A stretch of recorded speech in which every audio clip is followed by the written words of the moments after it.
Hello everyone, আসসালামু আলাইকুম। কেমন আছেন সবাই? আশা করি ভালো আছেন। আলহামদুলিল্লাহ, আমরাও ভালো আছি। আজ আপনাদের সামনে মজাদার একটি রান্নার রেসিপি নিয়ে আবারও হাজির হয়ে গেলাম। সেটা হলো গরুর মাংসের শুটকি ভুনা। আমরা তো কম বেশি গরুর মাংস সবাই খেয়ে থাকি। গরুর মাংসের কালো ভুনা, গরুর মাংসের ভুনা বা রেজালা খেয়েছি কি কখনো কি আমরা যারা আগে অনেক আমার মা চাচিরা যখন ফ্রিজ ছিল না তখন তারা গরুর মাংস দিয়ে এভাবে শুটকি করে শুটকি ভুনা রান্না করতো। কারণ আগে তো এত পদ্ধতি ছিল না, ফ্রিজ ছিল না, আগের মানুষ এভাবেই সুন্দর করে গরুর মাংসগুলো সংগ্রহণ করে অনেক দিন খেত। এখন দেখতেই পাচ্ছেন এখানে কিছুটা আমি গরুর মাংস নিয়ে নিয়েছি। গরুর মাংসটা নিয়ে পরিমাণ মতো এখানে কিছুটা লবণ দিয়ে দিয়েছি। এখানে এখন আমি দিয়ে দিব হলুদ বাটা, মরিচ বাটা, অল্প অল্প করে দেওয়ার কারণ হলো হালকা করে আমি মাংসটা আগে কষিয়ে নিব। এখন দিয়ে দিচ্ছি 1 চামচ হলুদ বাটা, 2 চামচ মরিচের ফাঁকি দিয়ে আমি এখানে দিয়ে দিব কিছুটা আদা রসুন বাটা।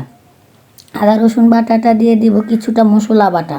সব কিছু একসাথে দিয়ে তারপর সুন্দর করে হাত দিয়ে ম্যাগনেট করে পরিমাণ মতো একটু পানি দিয়ে তারপর কিছুক্ষণ পর এটাকে সুন্দর করে আমি আগে হাত দিয়ে সুন্দর করে ম্যাগনেট করে নেবেন।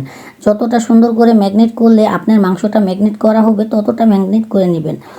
সব কিছু একসাথে দিয়ে ম্যাগনেট করে তারপর এই মাংসটা বসাতে হয়। এখানে কিন্তু আপনারা ভুলেও পেঁয়াজ দিবেন না। এখানে কিন্তু আমি সব রকমের মশলাই ব্যবহার করছি, আপনাদের দেখিয়ে দিচ্ছি। কারণ এখানে কিন্তু গরুর মাংসটা পুরো রান্নার প্রসেস করে তারপর এই শুটকিটা রান্না দিতে হয়। এখন কিন্তু আমি পরিমাণ মতো তেলটাও দিয়ে দিচ্ছি, তারপর সুন্দর করে হাত দিয়ে ম্যাগনেট করে নিচ্ছি। দেখতেই পাচ্ছেন আমি কীভাবে ম্যাগনেট করছি। আপনারা চাইলে আমার এই ভিডিওটা না টেনে ফুল ভিডিওটা দেখলে আপনারা এই মজাদার এই শুটকির ভুনাটা করতে পারবেন। যারা এইভাবে শুটকি ভুনাটা করে একবার হলো খেয়ে দেখবেন কতটা মজাদার। এই রান্নাটা আমি আমার মা চাচির মুখ থেকে শুনে তারপর এই রান্নার রেসিপিটা ট্রাই করেছি। আমি কখনো কিন্তু এই রান্নাটা খাইনি, কিন্তু আমার ফার্স্ট টাইম আমার হাতের রান্নাই আমি নিজে খেয়েছি।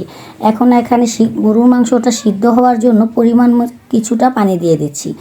পানিটা দিয়ে ভালো করে আমি একটু আলতো হাতে আবারও সুন্দর করে মিশ করে দিচ্ছি। কারণ মিশ করে দেওয়ার কারণ হলো এটা যত সুন্দর মিশ হবে ততটাই ভালো হবে। এখন একটি ঢাকনা দিয়ে তারপর চুলার আঁচটা ধরিয়ে দেব। চুলাটা ধরিয়ে দিয়ে অল্প আঁচে যখন এটা বলক এসে যাবে তখন একটু অল্প, দেখতেই পাচ্ছেন পানিটা কিন্তু মোটামুটি আমার অনেকটাই শুকিয়ে গেছে। এখন আমি এটাকে একদম লো আঁচে দিয়ে দিব, কারণ গরুর মাংসটা সিদ্ধ হতে এই পানিটাই পরিমাণ মতো ঠিক আছে। কারণ বেশি দিলে আবার পানিটা বেশি শুকিয়ে গেলে কিন্তু এই গরুর মাংসটা সিদ্ধ না হলে পরে শুটকি দিলে কিন্তু শুটকি খেতে মজা লাগবে না। তার জন্য আমি পরিমাণ মতো পানি দিয়ে চুলার আঁচটা একদম লো আঁচে দিয়ে তারপর ঢাকনা দিয়ে আবারও ঢেকে দেব। ঢাকনা দেওয়ার কারণ হলো কিছুক্ষণ ঢাকনা দিয়ে ঢেকে দিলে এটা মাংসটা অটোমেটিকলি সিদ্ধ হয়ে যাবে। তার জন্য আমি একটু নাড়াচাড়া দিয়ে তারপর আবার একটা ঢাকনার সাহায্যে এটাকে 10-15 মিনিটের জন্য ঢেকে রেখে দেব। 10-15 মিনিট যখন জাল হয়ে যাবে তখন আমি এটাকে, দেখতেই পাচ্ছেন একদম পানিটা শুকিয়ে গেছে। এখন একটু ভালো করে নেড়েচেড়ে দিয়ে তারপর চুলার আঁচটা বন্ধ করে দেব। চুলার আঁচটা বন্ধ করে একটি প্লেটে আমি এটাকে সুন্দর করে তুলে নিচ্ছি। দেখতেই পাচ্ছেন আপনারা চাইলে কিন্তু মজাদার এই শুটকিটা বাসায় তৈরি করে রান্না করতে পারবেন। আর আদিম যুগে আমার মা চাচিরা যখন এই বাপ চাচারা এই রান্নাগুলো খেত তারা কিন্তু অনেক প্রশংসা করতো, এই রান্নাটা অনেক মজাদার হয়। এখনকার ফ্রিজের মাংস রাখার চেয়ে অনেকটাই বেটার এই শুটকি ভুনাটা।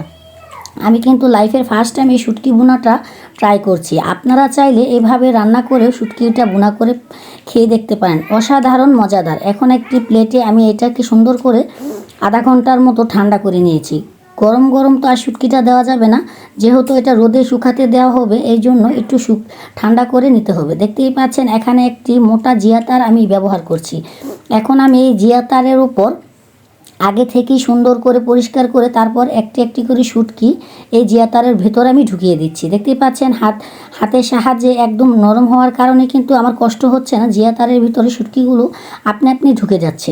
আপনারা যেই মাংসটা যদি হালকা একটু সিদ্ধ করেন তাহলে কিন্তু ঢুকাতে একটু কষ্ট হবে আর জিয়াতারে আটবে না। এভাবে কিন্তু সিদ্ধ করতে হবে যেভাবে আমরা গরুর মাংস রান্না করে খাই। আমি কিন্তু এখানে সব প্রকার মশলাই ব্যবহার করেছি আর আপনাদের দেখিয়ে দিয়েছি। আপনারা চাইলে এইভাবে গরুর মাংস শুটকি ভুনাটা একবার হলো খেয়ে দেখবেন কতটা মজাদার হয় এই মাংসটা। এখানে কিন্তু আমি প্রায় 1 কেজি পরিমাণ মাংস নিয়ে নিয়েছি। আপনারা চাইলে বেশি দিয়েও মাংস দিয়ে শুটকি করতে পারবেন।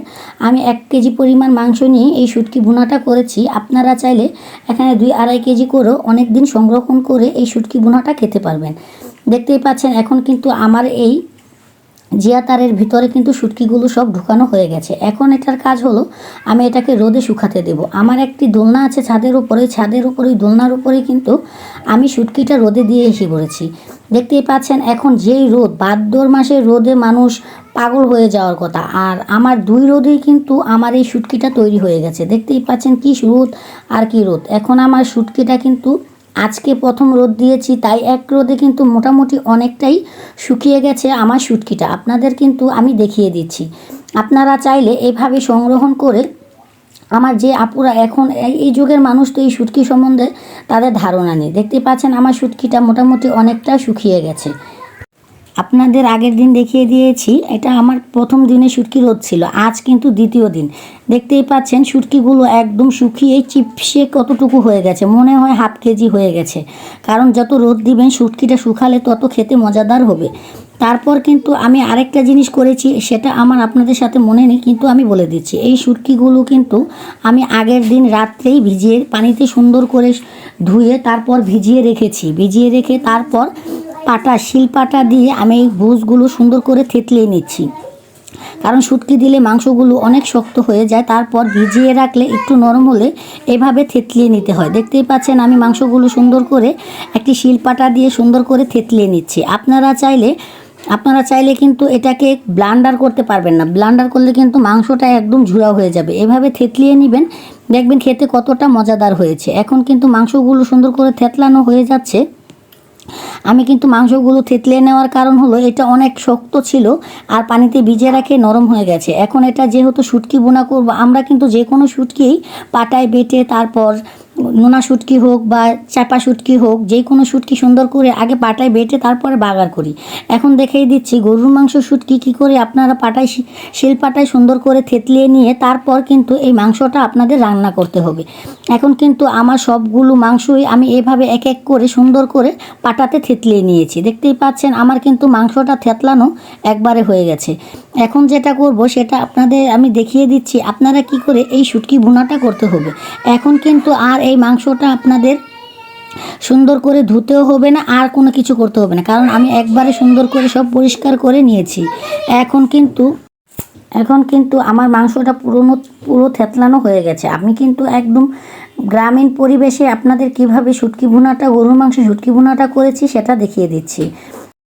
আমি বলতে ভুলে গিয়েছিলাম, আমার কিন্তু ক্যামেরা চালু ছিল কিন্তু ভিডিও হয়নি, আমার মনে ছিল না, আমি দেখিনি, ভিডিওটা হয়নি। কিন্তু আমি আপনাদের বলে দিচ্ছি কিভাবে এই গরুর মাংসে শুটকি ভুনাটা করতে হয়। সেটা হলো প্রথমে একটি চুলাতে একটি কড়াই বসিয়ে দিয়ে আমি শুটকি ভুনা, যেহেতু একটু তেলটা বেশি লাগবে তাই আমি তেলের পরিমাণটা একটু বেশি দিয়ে তারপর এখানে দিয়ে দিয়েছি কয়েকটা গোটা গরম মশলা, তারপর দিয়ে দিয়েছি পেঁয়াজ, আদা, রসুন, এগুলো একসাথে সুন্দর করে ভেজে নিয়ে তারপর পানি দিয়ে দিয়েছি। পানিটা ভালো করে, মশলাটা ভালো করে কষিয়ে নিয়ে তারপর থেতলে রাখা আমি সেই গরুর মাংসগুলো দিয়ে দিয়েছি। গরুর মাংসটা দিয়ে ভালো করে আরও কিছুক্ষণ ভেজে নিয়ে তারপর হলুদের ফাঁকি, মরিচের ফাঁকি দিয়ে তারপর একটু পানি দিয়ে ভালো করে কষিয়ে নিয়েছি। আমি কিন্তু একবারই এই তরকারিতে পানি ব্যবহার করেছি, আপনারা কিন্তু বারবার পানি দিবেন না। দেখতেই পাচ্ছেন পানিটা দেওয়া হয়ে গেলে আমি গোটা কয়েকটা কাঁচামরিচ দিয়ে তারপর এটাকে ভালো করে নেড়ে চেড়ে নিচ্ছি। তারপর এখানে আমি ভেজে রাখা জিরার পাখিটি দিয়ে ভালো করে ভেজে নিয়েছি। দেখতেই পাচ্ছেন আমার শুটকি ভুনাটা একদম শুকনো হয়ে গেছে। এখন কিন্তু আমি চুলা থেকে নামিয়ে তারপর একটি সার্ভিং ট্রেতে ঢেলে রেখেছি। দেখতেই পাচ্ছেন মাশাআল্লাহ আমার শুটকি ভুনাটা দেখতেই মাশাআল্লাহ কতটা লোভনীয় লাগছে। আপনারা যারা আমার রেগুলার ভিডিও দেখেন তারা অবশ্যই একবার হলো গরুর মাংসের এই শুটকি ভুনাটা রান্না করে খেয়ে দেখবেন, অসাধারণ মজাদার এই রান্নাটা। আর আমাদের ভিডিওটা যদি আপনাদের ভালো লাগে আমার চ্যানেলটাকে সাবস্ক্রাইব করে দিবেন, পাশে থাকা বেল বাটনটি বাজিয়ে নতুন ভিডিও পেতে আমাদের সাথেই থাকবেন। আল্লাহ হাফেজ।